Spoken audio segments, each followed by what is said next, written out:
नमस्कार। आज का जो टॉपिक है वो ये है कि कुछ ऐसी चीज़ें, कुछ ऐसे पैटर्न्स होते हैं जो हम पकड़ नहीं पाते हैं, जिसकी वजह से हमें खुद भी आगे दिक्कतें होती हैं, हमें स्वयं को तकलीफ़ होती है और सामने वो वस्तुतः हमारे सामने होता है और उसका जो दृश्य है हमारे सामने होता है, उसके दर्शन हमारे सामने हो रहे होते हैं, पर हमें वो पता नहीं चलती वो बातें। उनमें से एक बातें हैं कि अगर कोई आपके सामने किसी और की बुराई करता है तो हमें ये लगता है कि वो हमारा दोस्त है, हमारी गर्लफ्रेंड है या हमारा कोई शुभचिंतक है, वो हमारी बुराई नहीं करेगा कहीं पे।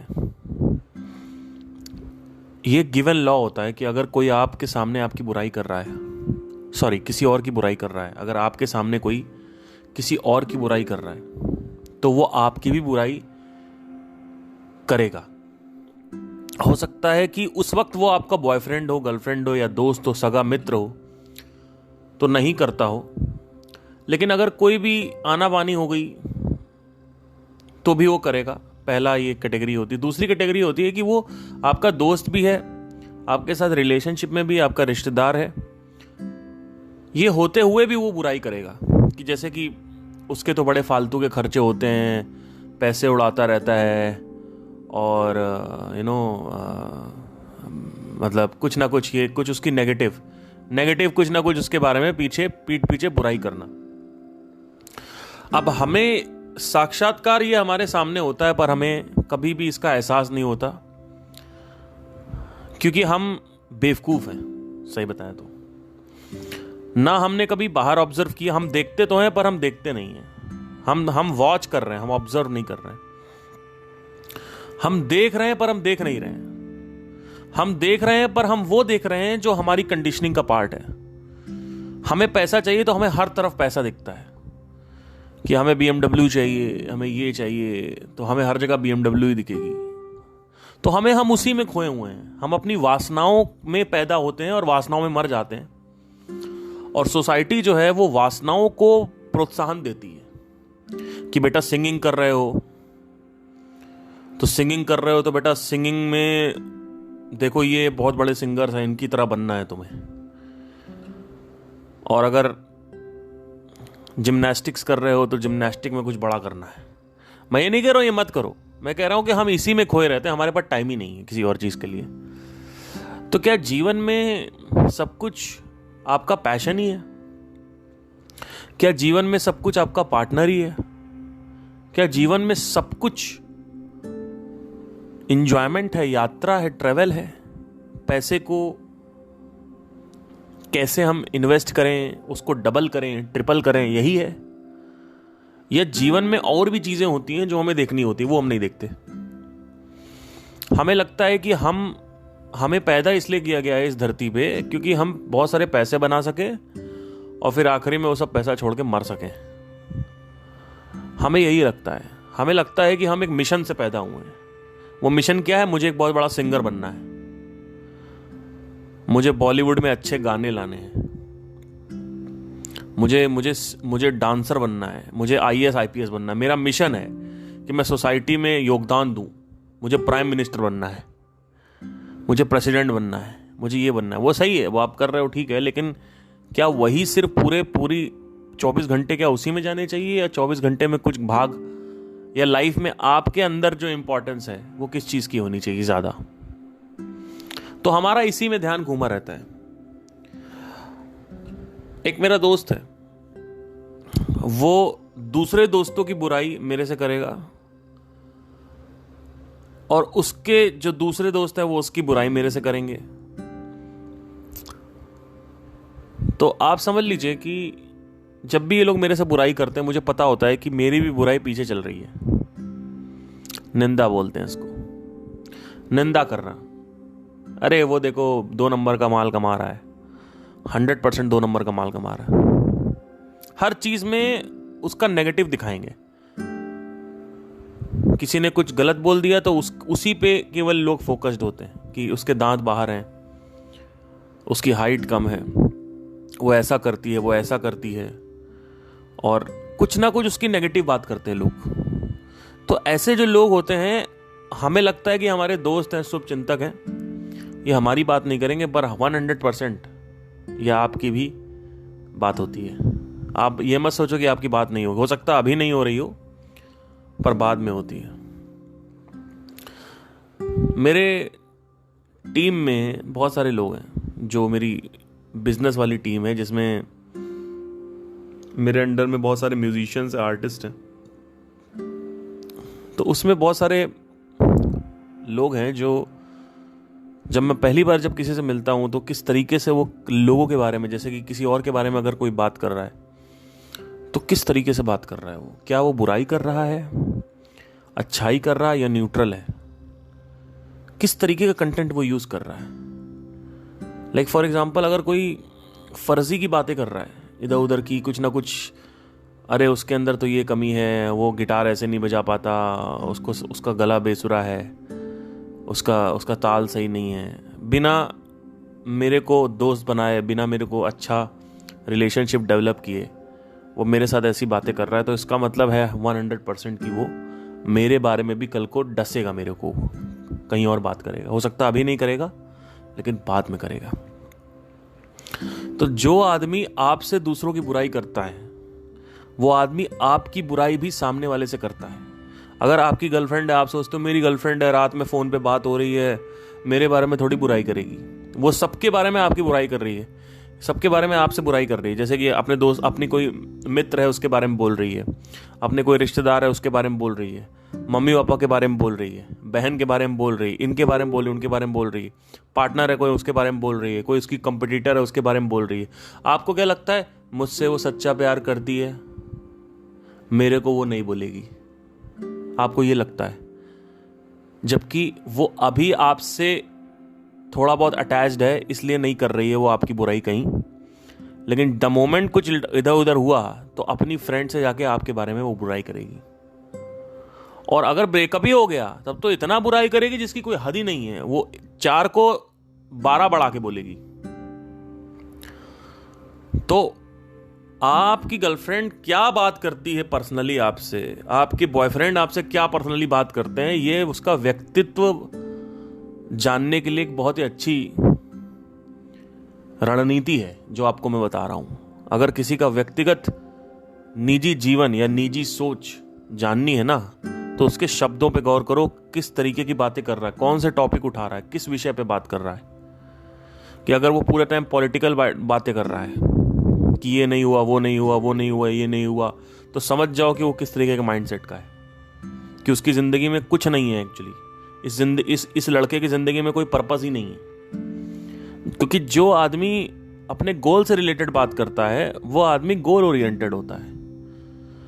अगर आपसे मैंने 50 बातें करी, तो 50 में 45 बातें मैं किस चीज की कर रहा हूं। अगर मैं आपसे 50 बातें कर रहा हूं, तो उसमें से 45 बातें मैं किस चीज से रिलेटेड कर रहा हूं, आपसे समझने की कोशिश करिए। अगर आपका बॉयफ्रेंड रात में 50 बातें कर रहा है, तो उसमें से 45 टॉक्स किस तरीके की बातें हैं, ये इस बेसिस पे आप इससे जज कर सकते हो। कोई अगर फालतू की बातें कर रहा है, तो समझ लो उसका जीवन फालतू ही जाने वाला है। कोई अगर गोल ओरिएंटेड बातें कर रहा है, समझ लो गोल ओरिएंटेड नहीं जाने वाला है। कोई अगर किसी की बुराई कर रहा है, तो समझ लो वो भी किसी की बुराई ही करेगा, वो आपकी बुराई करेगा, है ना। तो किसी ने, कई बार ऐसा होता है कि ये एक आजकल बड़ा ट्रेंड है, how to steal somebody's else's girlfriend, किसी और की प्रेमिका को कैसे चुराएं।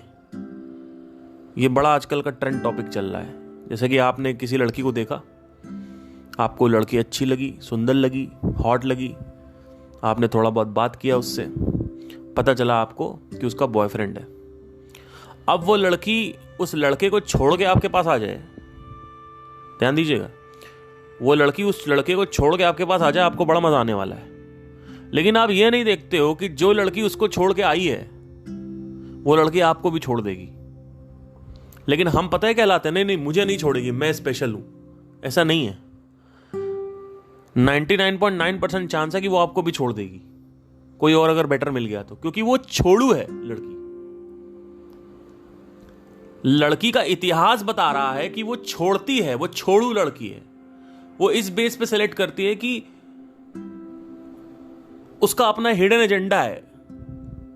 क्यों, किस बेस पे सेलेक्ट कर रही है लड़कों को? हो सकता है मटेरियल के लिए कर रही है, हो सकता है किसी और चीज के लिए कर रही है, हो सकता है आप लॉन्ग डिस्टेंस में हो। मेरे साथ यही हुआ था। मैं लॉन्ग डिस्टेंस में, मैं यहाँ दिल्ली में था, वो किसी और स्टेट पे थी, तो उसको सेक्स चाहिए था। तो एक वो भी फैक्टर था कहीं ना कहीं। तो मैं अवेलेबल नहीं था, पर कोई और था। लेकिन जो लड़का था जिसने मेरी गर्लफ्रेंड को मेरे से चुरा लिया, वो जो लड़का था वो महामूर्ख था, क्योंकि वो अपना स्वार्थ अभी देख रहा है, लेकिन कल को उसकी गर्लफ्रेंड किसी और को, वही लड़की कहीं और चली जाएगी। तो समझने की कोशिश करिए। मैंने जीवन में ना बड़ी महत्वपूर्ण चीजें सीखी हैं। 30 साल के जीवन में बड़ी इंपॉर्टेंट चीजें सीख ली हैं, जो 50 साल 60 साल के लोग नहीं सुन पाते। नीचे आके लोग कमेंट करेंगे, you are talking about yourself only, you are self obsessed. I am not self obsessed, I am just very open कि मैं क्या हूं, मुझे अच्छे तरीके से पता है। अगर वो मैं आपसे बता रहा हूं, इसका मतलब ये नहीं है कि मैं घमंडी हूं। मैं अपने बारे में कुछ भी बात करूंगा, लोग कहेंगे कि you are very self obsessed. अरे इट्स नॉट अबाउट ऑब्सेशन। अरे मैं अपने जीवन के अनुभवों से ही तो बताऊंगा आपको, और कैसे बताऊंगा? अपने जीवन के अनुभव से बताऊंगा, एक्सपीरियंसेस से बताऊंगा। एक्सपीरियंसेस से बताने के लिए एक्सपीरियंस बताना भी तो पड़ेगा आपको। पर कई लोग सोचते हैं कि ऑब्सेस्ड है, बट एनीवे, अलग अलग टाइप के बुद्धिजीवी हैं। तो बेसिकली क्या है सीन, देखिए कि अगर कोई लड़की या कोई भी लड़का आपको मिल गया और उसने अपनी पुरानी वाली को छोड़ दिया, तो उसने दो बातें करी। एक तो उसका अच्छा खासा जो पुराना बॉयफ्रेंड या गर्लफ्रेंड था उसको उसने छोड़ा, तो आपको भी छोड़ देगी वो 100% है। ये कोई 99.9% नहीं है, ये 110% है कि वो आपको छोड़ के आई है। हो सकता है आपसे वो शादी भी कर ले, हो सकता है ना भी छोड़े, लेकिन आप कैसे जज करोगे?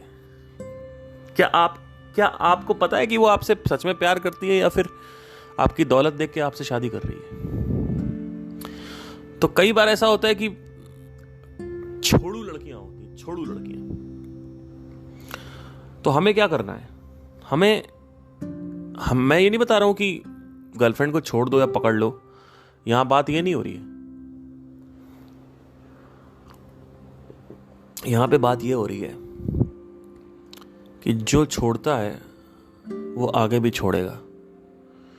निंदा करने वाले जो होते हैं ना, ये बड़ी जो निंदा की ये जो तलब है ना, ये एक नया एडिक्शन है आजकल के ज़माने में। क्योंकि आजकल आदमी वेल्ला बैठा हुआ है, और अगर वेल्ला नहीं बैठा हुआ है तो ऐसा काम कर रहा है, ऐसा जॉब कर रहा है जो उसको पसंद नहीं है। तो अब उसको तुरंत कुछ मज़ा चाहिए, इंस्टेंट प्लेजर चाहिए, इंस्टेंट किक चाहिए। तो वो क्या करेगा? मेरी बुराई करेगा आपसे, या आपकी बुराई किसी और से करेगा।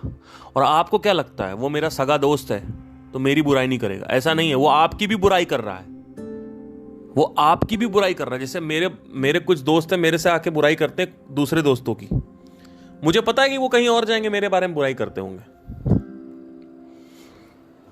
है ना? तो और क्या बुराई करते हैं मुझे ये भी पता है एग्जैक्टली कि मुझे क्या पता है ना? तो ये जो चक्कर है ना पूरा का पूरा, हमें लगता है कि हमारे साथ ये बंदा अच्छा है। बंदे को जज करना सीखो, और खुद को, दूसरों को जज करने से पहले खुद को जज करो। हो सकता है आप ही ये कर रहे हो, कोई भरोसा नहीं है। तो अगर कर रहे हो तो करते रहो, लेकिन अवेयर रहो। जिस दिन अवेयरनेस, जब अवेयरनेस रहेगी तो आप उसको छोड़ सकते हो आगे चल के। तो निंदा करना एक नया एडिक्शन है, बहुत खतरनाक निंदा होती है। इसमें मज़ा भी आता है इसमें, क्योंकि इंस्टेंट किक है। किसी के बारे में बुराई करो, बड़ा मज़ा आता है, हद पार। तो आई होप आपको समझ में आया हो। Take care, have a nice day. And last but not the least, मैं बस यही कहूँगा कि action speaks louder than words guys. किसी भी आदमी को अगर जज करना है तो उसके शब्दों पे मत जाओ, उसकी हरकतों पे जाओ, क्योंकि शब्द जो हैं वो बहुत बड़ा छलावा प्रकट करते हैं। आपकी गर्लफ्रेंड आपसे सामने आपके झूठ बोल रही होगी, आप पकड़ नहीं पाओगे। आपका बॉयफ्रेंड, आपके घर वाले, आपके सिबलिंग्स, आपके रिश्तेदार आपके सामने झूठ बोल रहे होंगे, आप पकड़ नहीं पाओगे। हमें लगता है हम पकड़ लेंगे, नहीं पकड़ पाओगे। आप सिर्फ एक बॉडी लैंग्वेज जो है ना बड़ी खतरनाक होती है। बॉडी लैंग्वेज से, हरकतों से आप पकड़ सकते हो कि आदमी, बॉडी कभी झूठ नहीं बोलती। जो हरकतें हैं आदमी की, वो अगर आप साइंस पढ़ पाते हो, जैसे कि FBI एजेंट है, उनकी एक किताब है, वो बहुत अच्छी किताब है, उसमें बॉडी लैंग्वेज से कैसे जज करें वो भी है। बट एनीवे उसको अभी साइड में रखते हैं। मेन चीज़ ये है कि आप, जैसे कि फॉर एग्जांपल एक बार मेरे साथ हुआ था कि एक लड़की आई मेरे से, बोलती है कि, बहुत पहले की बात है, 6-7 साल पहले की बात, बोलती है कि मैं व्हाट्सएप पे ना, नहीं ऐसे नहीं, क्या बोलती है, हाँ, मैं अपने काम से काम रखती हूँ, मैं ज़्यादा फालतू बातें नहीं करती हूँ, और मुझे फालतू बातें करना पसंद नहीं है, मैं किसी से बात नहीं करती, मैं बहुत रिजर्व्ड लोगों से बात करती हूँ, जो मुझे सही लगता है, अच्छे नेचर का, अच्छी पर्सनैलिटी का लगता है, उसी से बात करती हूँ, और मैं ज़्यादा किसी से बात नहीं करती और फालतू बातें नहीं करती मैं। ये उसने मेरे को पहली डेट पे बोला। We were on the first date, she told me like that. उसी दिन रात में 2 बजे तक वो बंदी ऑनलाइन थी। फिर मैंने देखा कि उसके फेसबुक पे जो डीपी है उसके डीपी में 25 कमेंट लड़कों के हैं और 1 कमेंट लड़की का है। 25 कमेंट लड़कों के हों और लिख क्या रहे हैं, you look very nice, you are gorgeous, you कितनी क्यूट है यार ये, कितनी ऑसम है यार ये, और क्या था, you are very stylish, your looks are stunning, है ना। And they are all talking about her features and she is giving on likes also, like दे रही, थैंक यू। अब मैं ये नहीं कह रहा हूं कि उसको ये नहीं करना चाहिए, मैं कह रहा हूं कि जो तुमने बोला उसके विपरीत किया। तुम बातें कर रही हो लड़कों से, कह रही हो कि मैं बहुत रिजर्व्ड हूँ, मैं बहुत चुनिंदा लोगों से बात करती हूँ, मैं फालतू बात नहीं करती, मुझे काम की बातें करना पसंद है ना, मैं गोल ओरिएंटेड हूँ, लेकिन तुम कहीं से कुछ नहीं लग रही हो। रात में 3 बजे तक तुम ऑनलाइन हो, तुमसे पूछो ऑनलाइन तो पता है क्या बोलोगी, बेवकूफ़ तो ऐसा बनाओगी तुम, इसकी कोई हद नहीं है। तुम कह रही हो कि रात में मैं सो गई थी, खुला होगा व्हाट्सएप। अरे मेरी माँ, व्हाट्सएप खुला अगर रहता भी है तो भी बंद हो जाता है ऑनलाइन 5 मिनट बाद।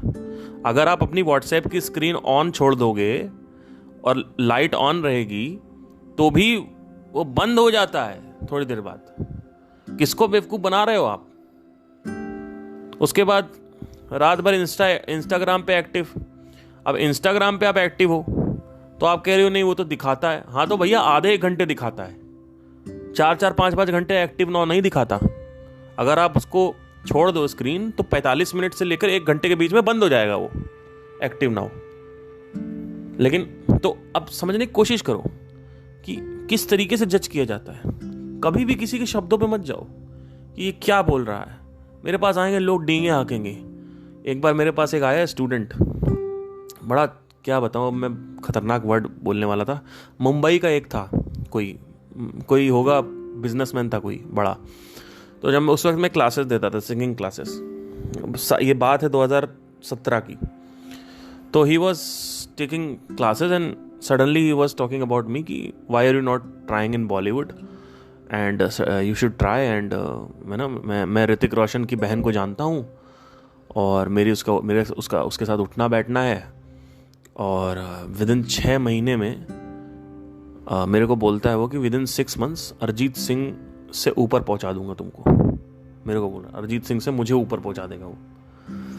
तो मुझे पता था कि हवा में बात कर रहा है। तो कह रहा 6 महीने में तो ये सब चले जाएंगे, ये सब कौन है, अरिजीत सिंह, आप आ जाओगे आगे। मतलब बातें ऐसे कर रहा था वो कि निकालो बेल्ट और 25 बेल्ट खींच खींच के मारो, इतना तेज गुस्सा आता है। खींच खींच के 25-30 बेल्ट मारिए और तब पता चलेगा कि किस तरीके की डींगे हाँक रहे हैं लोग। फालतू की बातें करेंगे। हाउस पार्टी में मैं मिलता हूं लोगों को, ऐसी ऐसी डींगे हाँकते हैं लोग। हवाई पुलाव, बाप रे बाप, अरे भैया क्या हो गया, तुम मत बात करो ना ऐसे। क्या क्या दिखाना क्या चाह रहे हो बात करके आप, कि मैं बहुत बड़ा हूं, उससे क्या हो जाएगा। ये उसके सामने हाँकना जिसको, अरे मैं स्टीव जॉब्स को भी कुछ नहीं समझता, आप हो कौन मेरे को दिखाने वाले? मेरे को क्या इंप्रेस कर रहे हो? मेरे को इंप्रेस करने का कोई तरीका नहीं है। मैं एक भिखारी की ज्यादा रिस्पेक्ट करता हूं जो खुद को जानता है। मेरे लिए उसकी रिस्पेक्ट ज्यादा है जो स्वयं को जानता है और भिखारी है। समझने की कोशिश करिए, क्योंकि मुझे पता है लाइफ में क्या इंपॉर्टेंट है, क्या इंपॉर्टेंट नहीं है।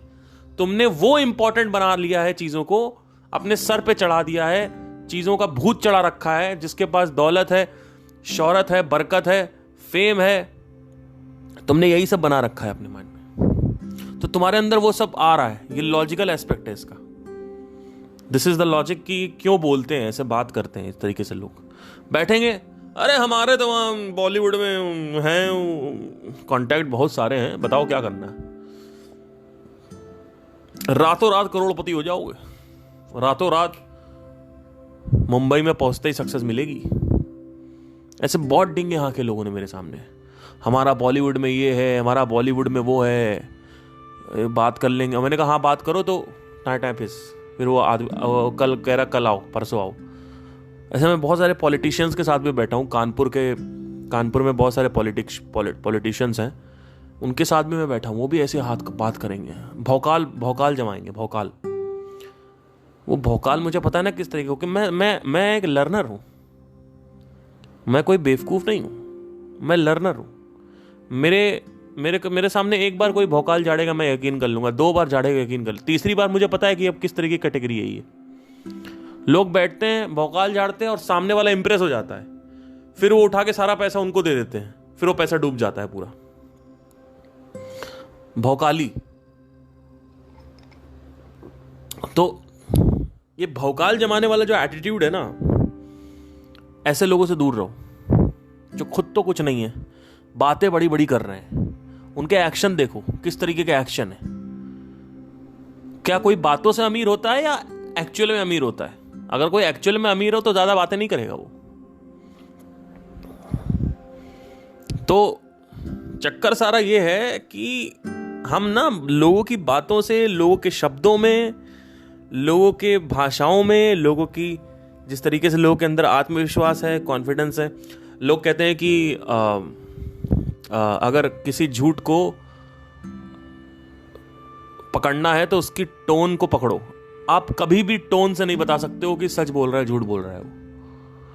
आप उसकी बॉडी लैंग्वेज डिटेक्ट कर सकते हो, लेकिन उसके लिए स्टडी होती है।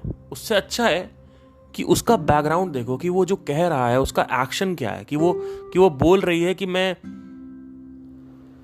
रिजर्व्ड हूं, मैं ज्यादा फालतू बातें नहीं करती हूं, और वो बैठ के आपसे रणवीर और दीपिका की बातें कर रही है कि विराट और अनुष्का की शादी हो गई, अनुष्का ने ये वाला लहंगा पहना था, है ना। मैं कंस्ट्रक्टिव बातें करती हूं और मैं संदीप महेश्वरी को देखती हूं, और फिर बैठ के तुम ये आलिया और रणबीर कपूर की बातें कर रही हो। और उसके बाद क्या कौन अभी शादी हुई नहीं है, कटरीना कैफ और विक्की कौशल की बातें कर रही पूरे टाइम बैठ के। 95% बातें तुम्हारी बॉलीवुड, पॉलिटिक्स, यहां पे भूकंप आ गया, ये हो गया, वो हो गया, घर में ये हो गया, उसने ये बोल दिया था, वो कितना कमीना है देखो, वो जो मेरी फ्रेंड थी, मेरे बाकी फ्रेंड को लेके भाग गई, मेरे को धोखा दे दिया मेरी दोस्तों ने, मेरा कोई दोस्त नहीं है, मेरा कोई वो नहीं है, मैं ये वो दुनियादारी। 95% बातें तो तुम्हारी ये है। उसके बाद तुमको पूछते तुम अपने बारे में कुछ बताओ तो तुम कह रही हो कि मैं कंस्ट्रक्टिव बातें करती हूं।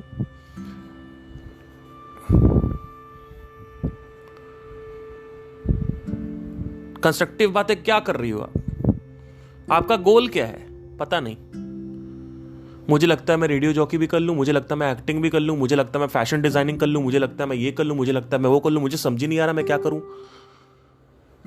और आप बोल क्या रही हो कि मैं हूं गोल ओरिएंटेड। आप बोल कुछ रहे हो, कर कुछ और रहे हो। आप बोल कुछ और रहे हो, कर कुछ और रहे हो। चक्कर ये है सारा। अगर आप मेरे साथ बैठोगे तो मेरे साथ कई लोग आते हैं। मेरे पास एक सब्सक्राइबर है, शायद वो सुन भी रहे होंगे, अभी व्हाट्सएप पे मेरे साथ जुड़े हुए हैं। उन्होंने मेरे को बोला कि पार्थ, हम लोग ना दोस्ती कर लेते हैं। आप दिल्ली आना, या मैं दिल्ली आ रहा हूँ, हम लोग मिलेंगे। मैंने कहा ठीक है, मिलते हैं, कोई इशू नहीं। फिर हम साथ साथ में रहते हैं, मज़े करते हैं। तो अब वो सब्सक्राइबर सुन रहे होंगे तो बुरा ना माने, ठीक है। तो मैंने कहा देखिए ऐसा है, मेरे से दोस्ती वोस्ती नहीं हो पाएगी। मैं एक डिस्टेंस मेंटेन करके चलता हूँ और मैं शुरू से करता आया हूँ, मेरे से हो नहीं पाएगा। मैंने आपसे थोड़ी 4 बातें कर ली, लेकिन इसका मतलब ये नहीं है कि मैं आपसे नहीं, मैं किसी और से बातें नहीं करता हूँ। ऐसे मेरे कुछ और भी दोस्त हैं, वो कहते हैं कि यार तू तो यार अकेले रहता है, कुछ करता है। मैंने कहा भाई, मैं तेरे साथ, तू ये क्यों सोच रहा है कि मैं तेरे से दूर हूं? मैं तो सबसे दूर रहता हूं। तुम ये देखो ना, तेरा कॉल नहीं आता, तेरा मैसेज नहीं आता। अरे तो भाई तेरे पास ही नहीं आ रहा, बाकी हमारे कुछ म्यूचुअल फ्रेंड भी हैं, उनसे भी पूछ के देखो। एक मेरा फ्रेंड है, उससे पूछ को देखो, वो भी तेरा भी फ्रेंड है, वो मेरा भी फ्रेंड है, तो उससे पूछ के देख, उसके पास भी नहीं करता हूं मैं। तो या तो ऐसा होना कि सबके साथ करूं तो सबके साथ करूं, तब होना चाहिए। मैं तो अपने घर में कॉल नहीं करता। तो ये जो मेरे अभी जो व्हाट्सएप पे जुड़े हुए सब्सक्राइबर हैं, इन्होंने बोला कि आप मेरे को जानते नहीं हो, अच्छे से मेरे को जानोगे आप अभी आगे चल के। मैंने कहा मुझे जानना नहीं है। मैंने कहा मैं क्या करूंगा जान के, आप एक कहानी तो हो, और क्या हो। हम अपनी कहानियों को, महत्वाकांक्षाओं इतना महत्वपूर्ण समझ लेते हैं, अब और क्या हो। आप एक कहानी ही तो, आपकी कहानी जान के मैं क्या करूंगा। इतनी कहानियां हैं, मेरी खुद की कहानी है लाइफ की, मैं क्या करूं। तो उनको थोड़ा बुरा लग गया कि यार मैं पार्थ के क्लोज आने की कोशिश कर रहा था, पर he is not allow. It is not about you coming closer, it is just that कि I am not into that space right now sir. मैं जो बातें करता हूं वो मेरी निजी जीवन में भी अप्लाइड है। आप जो बातें करते हो वो आपके जीवन में नहीं अप्लाइड है, वो मुझे दिख रहा है। आपके जीवन में जो बातें हैं, आपका जीवन, आप स्पिरिचुअलिटी को जिज्ञासा के रूप में देखते हो। मुझे ये जानना है कि साउंड ऑफ साइलेंस कहां से आती है, क्या करती है, क्यों करती है, मुझे ये जानना है। आप ऐसे देख रहे हो लाइफ को, आपको जिज्ञासा चाहिए। आपको ये आप फिजिक्स पढ़ रहे हो, आप उसकी फिजिक्स में जाने की कोशिश कर रहे हो। आप जिज्ञासु हो, और जिज्ञासु आदमी को स्पिरिचुअलिटी में नहीं आना चाहिए, क्योंकि वो स्पिरिचुअलिटी इज नॉट अबाउट जिज्ञासा। स्पिरिचुअलिटी उसके लिए है जो आदमी तड़प रहा हो, जिस आदमी को सब कुछ मिल गया हो पर उसको कुछ नहीं मिला हो, उसके लिए स्पिरिचुअलिटी है।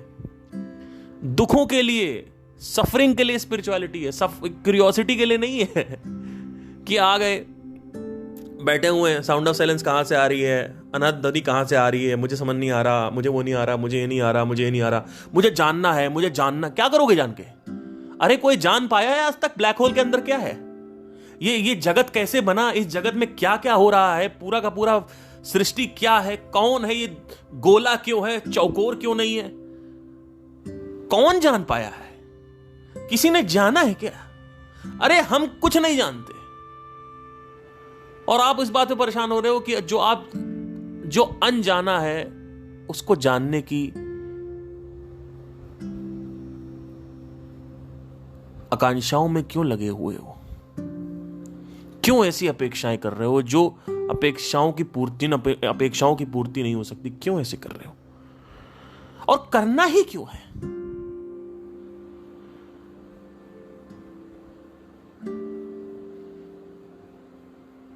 आप कभी जान ही नहीं सकते, और जान के करोगे क्या? कोई दूसरा विषय खुल जाएगा। आज तुमने ये जान लिया साउंड ऑफ साइलेंस कहां से आ रही, क्यों आ रही है और कैसे काम करती है, फिर कुछ और जानने का मन करेगा। उसके बाद 1 घंटा तुम स्पिरिचुअलिटी करोगे, बाकी का 23 घंटा तुम फिर से रोगे, फिर तुमको दारू चाहिए, सुट्टा चाहिए, लड़कियां चाहिए, तुम्हारा वहां से जी ही नहीं भरता।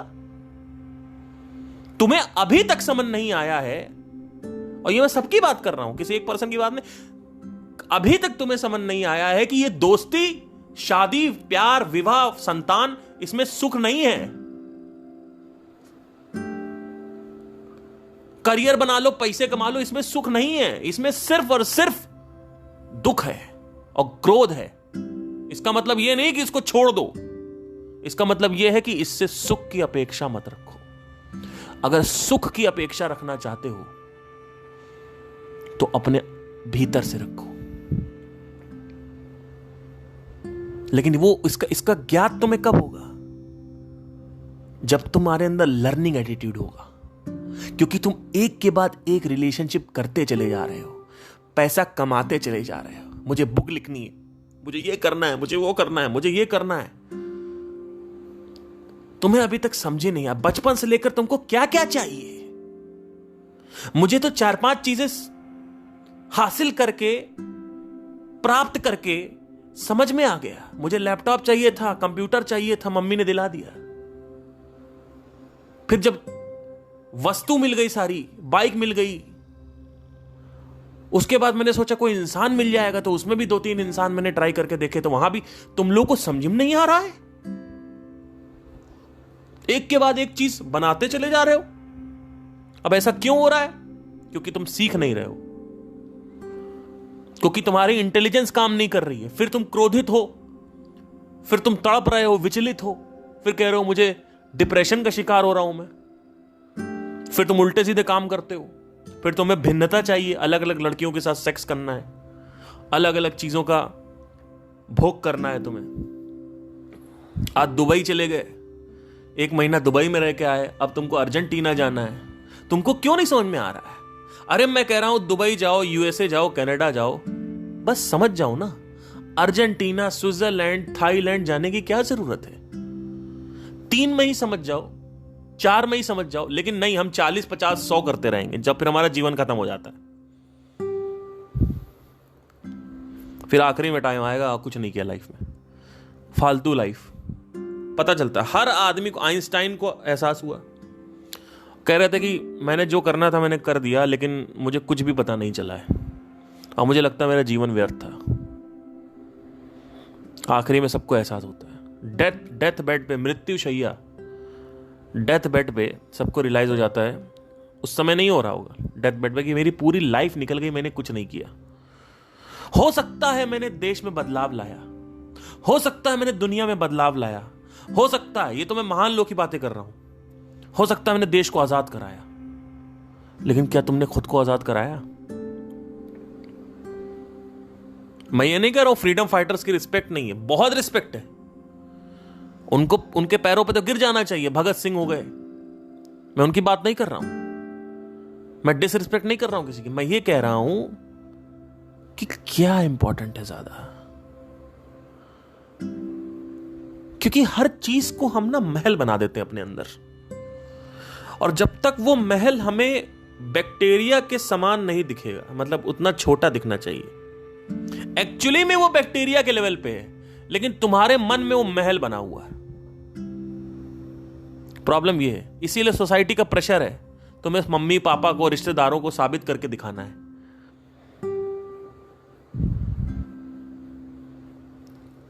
क्योंकि तुम छोटे हो, अब तुम्हें बड़ा होकर दिखाना है, और वो बड़ा, वो पॉइंट कभी आता ही नहीं है। 12वीं निकाल लो तो मामी खुश हो जाएंगी, मामी की आंखें फट जाएंगी, मामा की आंखें फट जाएंगी। अच्छा ठीक है, जॉब लग गई तो, कॉलेज अच्छा मिल गया तो मामा मामी की आंखें फट जाएंगी, चाचा चाची की आंखें फट जाएंगी, मम्मी पापा की आंखें फट जाएंगी। जॉब लग गई तो अब अभी भी नहीं फटी, अब उनकी कुछ और अपेक्षाएं हैं। फिर अब 2 लाख की जॉब लग जाए, अभी 50,000 की 2 लाख की हो जाए। 2 लाख की जॉब लग गई तो फिर अब क्या चाहिए? ये बढ़ता चला जाता है। हम प्रेशराइज्ड हैं हर तरफ से, सोसाइटी की तरफ से।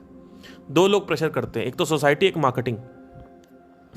एडवर्टाइजिंग की पूरी दुनिया है। वो कह रही है आपके पास आईफोन नहीं है, आप चूती हो, और आप मान लेते हो। मेरे पास 9,000 का फोन है। मेरे पास कल एक दोस्त का मैसेज आया, मैं स्टारबक्स में कॉफी पी रहा था। स्टारबक्स में 250 रुपए की कॉफी। मैं अपनी गर्लफ्रेंड के साथ गया, क्योंकि मेरी गर्लफ्रेंड है तो डिसेंट प्लेस में लेके जाता हूं उसको। वो है, मेरा शौक है। मुझे नहीं खरीदना 1.5 लाख रुपए का आईफोन, मुझे डेटिंग करनी है स्टारबक्स में बैठ के। मुझे लगता है मैं वहां पे इन्वेस्ट करूं, ज्यादा बेटर है मेरे लिए, क्योंकि मैं उसको घटिया रेस्टोरेंट में नहीं लेके जा सकता, क्योंकि वो उसका स्टैंडर्ड, हमारा स्टैंडर्ड भी है कुछ, तो मैं उसको ढाबे पे नहीं लेके जा सकता हूं। कभी कभी हम अच्छे ढाबे पे भी जाते हैं जहां पे छोले भटूरे मिलते हैं, हम जाते हैं वहां भी, लेकिन हम वहां नहीं खड़े होते, क्योंकि 4 लोग घूर रहे होते हैं। दिल्ली में आप जानते ही हो, तो हम नहीं जाते। मैं लड़कियों को डिसेंट प्लेस लेके शुरू से जाता आ रहा हूं। मैं ले गया, मेरे दोस्त का मैसेज आया, कहते यार तुम, मैंने स्टेटस डाला था, कह रहा है तू यहीं पैसे उड़ा भाई। मैंने कहा भाई तुमने EMI पे आईफोन निकाल लिया, शौक तो तुम्हारे हैं, औकात तुम्हारी नहीं है कैश खरीदने की। EMI पे तुम आईफोन निकालो, EMI पे तुम कार निकालो, होम लोन ले लो, तुम ब्रांडेड जीन्स तुम पहनो, और मैं स्टारबक्स की कॉफी ना पीऊं। समझने की कोशिश करिए। तो लोग अपने गिरेबान में नहीं झांकेंगे। लोगों की इतनी अपेक्षाएं हैं कि आप उनकी पूर्ति करते करते मर जाओगे, लेकिन ये कोई तुमको बड़ा नहीं मानेगा। जब बच्चा पैदा होता है, तो बच्चा जब बड़ा हो रहा होता है या छोटा होता है, 10-12 साल का होता है, बच्चे के ऊपर बहुत प्रेशर रहता है कि उसको अब बड़ा बनना है, नहीं तो उसको ना कोई, सब उसकी बेइज्जती करेंगे, कोई उसको रिकॉग्नाइज नहीं करेगा, ना लड़की कोई उसकी फ्रेंड, ना उसके मम्मी पापा, ना उसके रिश्तेदार, ना उसके दोस्त, कोई रिकॉग्नाइज नहीं करेंगे। लेकिन वो पॉइंट आता कहां है?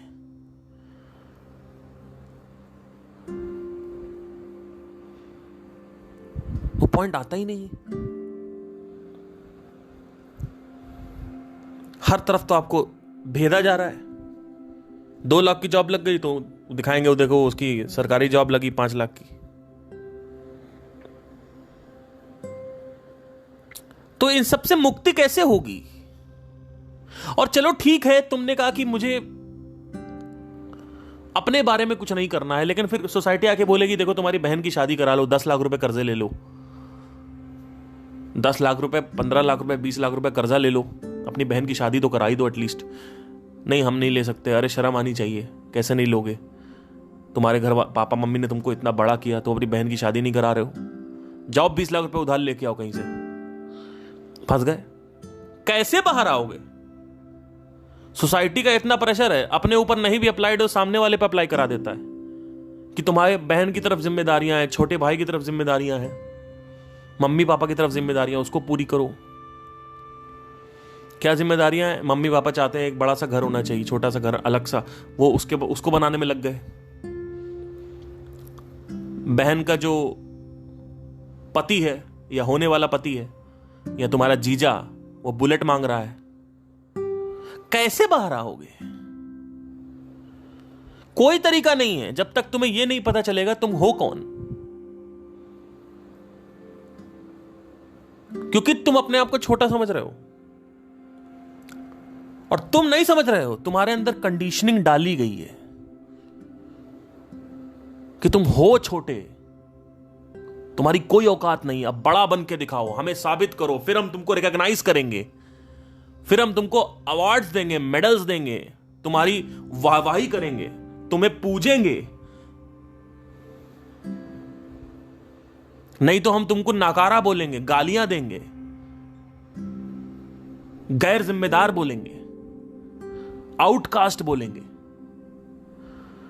कैसे बाहर आओगे?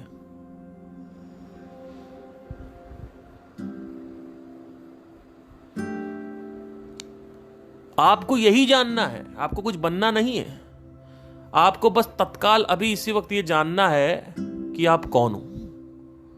जिस दिन तुम्हें यह पता चल गया आप कौन हो, तो वो जो कौन है, जो भी आपको समझ में आएगा, अगर आपको आ गया वो समझ में, कि आप हो कौन, तो वो इतना बड़ा है कि आपको ये सब छोटा छोटा लगने लगेगा। ये सोसाइटी का प्रेशर आपके ऊपर हावी नहीं हो पाएगा। घर वाले आपको गालियां तब भी बकते रहेंगे, रिश्तेदार आपको ताने देते रहेंगे, आपके दोस्त आपको नकारा बोलेंगे, लेकिन आप अपने मन में राजा होगे। आप इतने खुश होगे, क्योंकि खुश वो है जो आजाद है। किससे? दुनिया के प्रेशर से। जो आदमी दुनिया के प्रेशर से आजाद है वो आदमी खुश है। नहीं तो आप अपनी अपेक्षाएं पूरी करते रहोगे, क्योंकि आप खुद भी अपने आप को छोटा मान रहे हो। अपनी अपेक्षाएं पूरी करोगे। अब मैं छोटा हूं, मैं एक तुच्छ प्राणी हूं, छोटा सा व्यक्ति हूं, अब मुझे बड़ा बनना है, तब मैं अपनी आंखों में बड़ा होऊंगा। एक तो आपकी खुद की आंखें हैं जिसमें आपको बड़ा होना है, फिर सामने वाले की आंखें हैं उसके में बड़ा होना है। यही दो प्रेशर है। ऊपर से एडवर्टाइजिंग कंपनी तो कही रही है कि आपके पास 1.5 लाख का आईफोन नहीं, आप बेवकूफ हो। तो वो भी है, तो दुनिया भी है, बाहर की जो दुनिया है, मीडिया, स्कूल, बाहर के जो लोग हैं वो तो है ही है। क्या करोगे? कैसे बाहर आओगे? कोई तरीका है बाहर आने का? बहुत भयंकर जाल है ये, इतना भयानक जाल है जिसकी कोई हद नहीं है। फंस गए ना, बाहर आने का कोई तरीका नहीं है। क्योंकि अब आपको बड़ा बनना है, और वो बड़ा कभी हो ही नहीं सकता, क्योंकि जितना भी बड़ा बन जाओ आपसे ऊपर कोई बढ़ा हुआ है। फिर आपको वहां दिखाया जाएगा कि अब ये बनना है तुम्हें, अब ये करना है, अब वो करना है, अब ये करना है, वो करना है। और अगर इसकी भी पॉसिबिलिटी कम है, कौन कर पाया है? कोई जॉब कर रहा है, सरकारी नौकरी कर रहा है, वो चला रहा है i10, कोई उसके सामने से लेके चला गया XUV 700, वो 25 लाख की है। आपके पास i10 पड़ी हुई 6 लाख रुपए की। अब आपको शर्म आ रही है। अभी तक ये था कि सरकारी नौकरी लग गई तो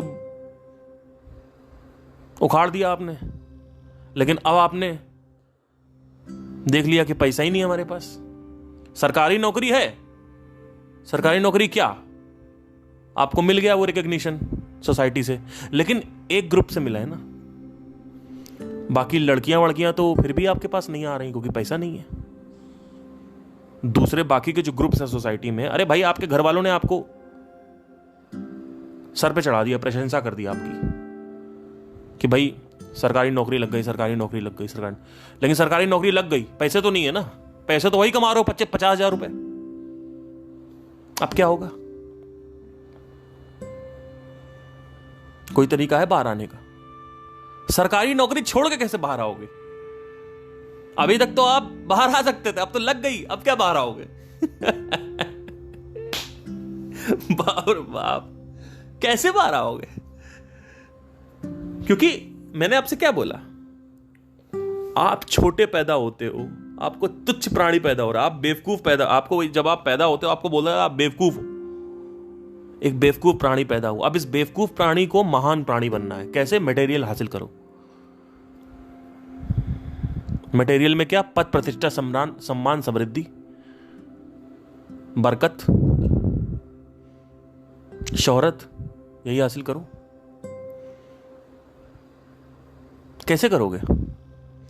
कैसे इस प्रेशर से बाहर आओगे कि बहन की शादी करानी और 20 लाख रुपए उधार लेना है? कैसे ना बोल पाओगे? हाउ वुड यू से नो कि मैं नहीं कराऊंगा शादी, सॉरी मेरी कोई जिम्मेदारी नहीं, मैं बाहर हूं? क्योंकि अभी तो आपको यह लग रहा है ना कि बहन की तो शादी कराना ही एंड गोल है, it is the most important thing in life. अभी तो आपको यह लग रहा है, राइट? तो इससे बाहर आने का सिर्फ एक तरीका है कि आपको पता चल जाए कि आप कौन हो। जो आपको पता चलता है तब आप बड़े होते हो अंदर से। अभी आप अंदर से भी छोटे हो, फिर बाकी सारी चीजें छोटी छोटी लगने लगती हैं, फिर आप बाहर हो गए, फिर आप आजाद हो। इसको बोलते हैं मोक्ष, दिस कॉल्ड लिबरेशन। कुछ पकड़ नहीं सकता आपको, कुछ पकड़ ही नहीं सकता। घर वाले फिर भी गाली देंगे, ताने मारेंगे, ये मत सोचो नहीं करेंगे, लेकिन कुछ पकड़ेगा नहीं।